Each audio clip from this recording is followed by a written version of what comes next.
Welcome. In this video, I'll show you how to track shares and saves in the Edits app. All right.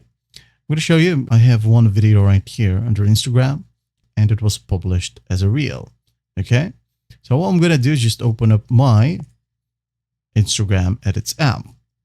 Now, once we're in here, you're going to want to go to this icon, which resembles like a network icon. All right.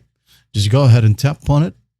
And once that's done, you'll be able to see all of your Reels views, likes, comments here in your dashboard or account dashboard. All right.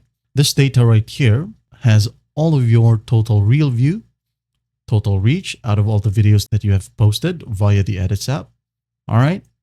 Now, to be able to see the shares and saves, you're going to want to go to the video itself. Okay. Just tap on it. Now, as you can see here, we have the saves and the shares. Okay. You'll also see how many comments you have at this particular video, how many likes, and how many total views. All right. And that's basically it.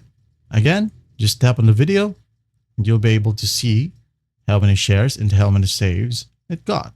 Well, I hope this video helps and I'll see you in the next one.